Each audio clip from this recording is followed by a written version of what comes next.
ભાવનગર મારી સમાજ દ્વારા મહાત્મા જ્યોતિરાવ ફૂલે અને સાવિત્રીબાઈ ફૂલેને મરણોત્તર ભારત રત્ન આપવાની માંગ સાથે કલેક્ટરને આવેદનપત્ર પાઠવવામાં આવ્યું હતું.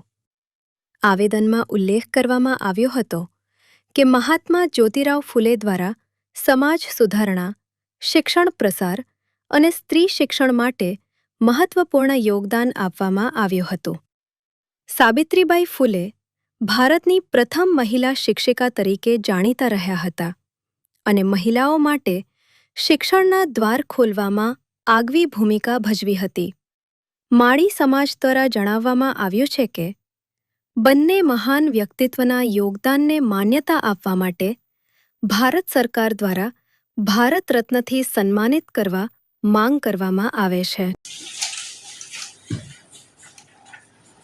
પ્રકાશભાઈ જગુભાઈ જોડિયા, રામીમાળી જ્ઞાતિમાંથી આવું છું અને આજનો દિવસ ભાવનગર કલેક્ટર સાહેબને શ્રી સમસ્ત માળી સમાજ દ્વારા એક ભારત રત્ન જ્યોતિરાવ ફૂલે અને મહાત્મા જ્યોતિબાનું આવેદનપત્ર ભારત રત્ન મેળવવા માટે આવેદનપત્ર આપવા માટે માળી સમાજના અગ્રણીઓ અત્યારે ઉપસ્થિત થયા છે.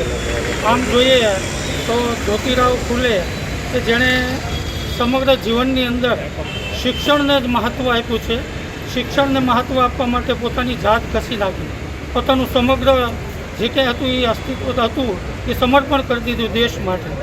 અને જ્યોતિરાવ ફૂલે જે સાવિત્રીબાઈ ફૂલેને શિક્ષિત કરી અને સાવિત્રીબાઈ ફૂલે જે રાષ્ટ્રના પ્રથમ એવી નારી હતી તે જે શિક્ષિત રહી અને શિક્ષણને જાગૃતિ, જે પછાત વર્ગ હોય, જે તે સમયે શિક્ષણને પ્રોત્સાહન આપવા માટે નીચલા વર્ગને શિક્ષણ માટે તરછોડવામાં આવતું, ત્યારે આ સાવિત્રીબાઈ ફૂલેએ અખંડ ભારતની એક સંકલ્પ કરી અને સમગ્ર વ્યક્તિઓને, ફક્ત માળી સમાજ નહીં, સમસ્ત લોકોને શિક્ષિત થાય એવું એક લક્ષ્ય લઈ અને સમગ્ર ભારતની અંદર એક એવું વાતાવરણ ઊભું કર્યું કે શિક્ષિત સમાજ અને શિક્ષિત મહિલા, એક પ્રથમ ભારતની જો શિક્ષિત મહિલા અને શિક્ષણ તરીકે, શિક્ષિકા તરીકે પોતાની સેવા આપી અને સમગ્ર ભારતની અંદર પોતાનું એક લક્ષ્ય આજે પૂરું કર્યું.